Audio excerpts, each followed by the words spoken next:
আসসালামু আলাইকুম কলিজার আপুরা ভাইয়ারা, সবাই কেমন আছেন? আশা করি ভালো আছেন। আজকে রাতে ব্লগটা শুরু করছি, প্রথম থেকে শেষ পর্যন্ত দেখেন।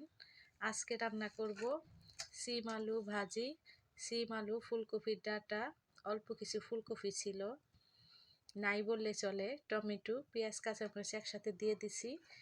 এবার একটু হলুদের গুঁড়া তেল লবণ দিব, আর কোনো কিছুই দিব না। তো দেখতে থাকুন পুরো ভিডিও। ধনিয়া পাতা কাঁচামরিচ দিয়ে ভাজিটা রান্না করা হয়, খেতে অনেক মজার। কে কে এভাবে খান কমেন্টে জানাবেন। আর রান্না করব ডিম দিয়ে আলু দিয়ে, ডিম ভেজে আলু দিয়ে রান্না করব। কলিজার আপুরা ভাইয়ারা, ডিম আলু ভাজিটা হয়ে গেছে, এখন ধনিয়া পাতা দিয়ে দিলাম। কেমন হয়েছে কমেন্টে জানাবেন। দেখতে এই যে ভাজি,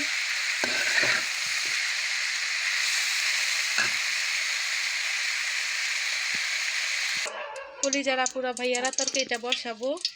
এখানে পেঁয়াজ টমেটো একসাথে দিয়ে দিচ্ছি, কারণ টমেটো গলে না সহজে, পুরান টমেটো, এখন এই টমেটো সহজে গলে না। একসাথে পেঁয়াজ আর টমেটো দিয়ে দিচ্ছি। ডিমগুলো ভেজে নিচ্ছি অফ ক্যামেরায়। এখন তরকারিটা বসায় দিব। এখন বাজে রাত 11টা। আজকে রাতে খাবো, গরম গরম রান্না করতেছি। সবসময় তো দিনেই রান্না করি, আজকে রাতের রান্না। হয়তো দেখতে সমস্যা হতে পারে বা আমার কথায় ভুল ত্রুটি হলে কলিজার আপুরা ক্ষমা করে দিবেন, আমি আপনাদের বোন।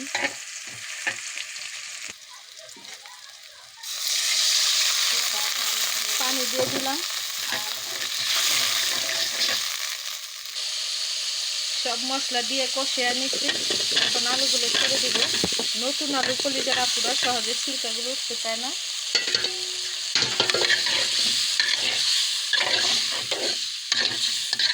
আমি আলুগুলো ভালো করে কষিয়ে নেব।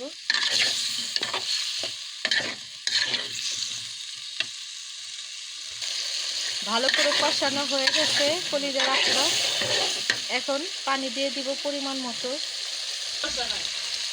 পানি দিয়ে দিলাম তরকারির মধ্যে।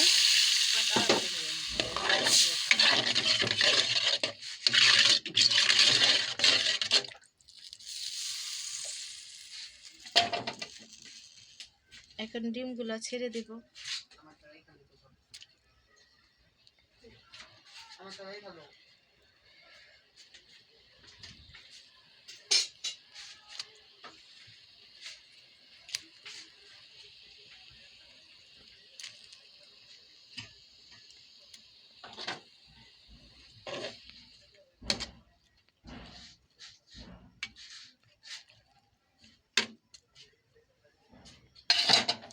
ডিমগুলো ছেড়ে দিলাম।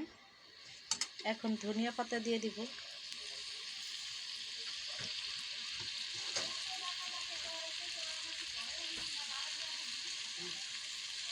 কলিজার আপুরা ভাইয়ারা, আজকে রান্না করলাম রাতের রান্না। আজকে গরম গরম রাতে খাবো। নতুন আলু দিয়ে টমেটো দিয়ে ডিম ভেজে রান্না করছি। দেখতে কেমন হয়েছে সবাই জানাবেন, ভালো লাগলে কমেন্ট। আসসালামু আলাইকুম কলিজার আপুরা ভাইয়ারা, সবাই কেমন আছেন? আশা করি ভালো আছেন। আজকে ব্লগটা শুরু করলাম রাতের থেকে। রাতে গরম গরম খাওয়া হবে। ডিম ভেজে আলু দিয়ে রান্না করছি, আলু টমেটো ধনিয়া পাতা সব একসাথে দিয়ে রান্না করছি। দেখতে কেমন হয়েছে ভালো লাগলে লাইক কমেন্ট শেয়ার করে দিবেন। আমি আপনাদের বোন, আশা করি আমার পাশে থাকবেন। ইনশাল্লাহ আমিও আপনাদের পাশে থাকবো।